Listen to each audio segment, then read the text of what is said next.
வணக்கம். இந்த ஜோதிடத்தில ஈஸியா தமிழ்ல படிக்கக்கூடிய புக் எது அப்படின்னு நெறைய பேர் கேட்டிருந்தீங்க. அப்போ எனக்கு தெரிந்த இந்த புக் ஒண்ணு இருக்கு. இது நீங்க எல்லாருமே வாங்கி படிக்கலாம். ரூ. 100 தான். 150 பேஜ். நக்கீரர் நடராஜன் ஜோதிட பிரம்மா, ஜோதிட சாகரம் அவர் எழுதியிருக்கிறாரு. இது ஜோதிடத்தில் லக்னத்தின் முக்கியத்துவம். ஒரு பேசிக் புக். எல்லா 12 லக்னங்களுக்கும் எந்த கிரகம் எப்படி வேலை செய்யும், சுபர் யாரு, அசுபர் யாரு, பாபி யாரு, இது எல்லா டீட்டெயிலும் இதில இருக்கும். இதை நீங்க வாங்கி படிக்கலாம். ஆன்லைன்லேயே இருக்கு, கிடைக்கும்.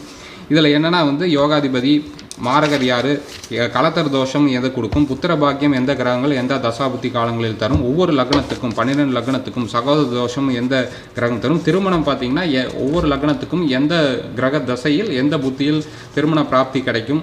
அதே இவர் எந்த லக்னமாக இருந்தாலும் 2, 7, 8, 12 இந்த ஸ்தானங்கள் நிற்கும் கிரகங்களின் புத்தி காலங்களில் திருமணம் நடக்கும்னு சொல்லியிருக்காரு. அந்த பாவாதிகளின் காலங்களையும் கூட. அதே ராகு தசையில் புதன் புத்தியோ, புதன் தசையில் ராகு புத்தியோ நடக்கும்போது பெருவாரியாக திருமணம் நடக்கும். நன்றி.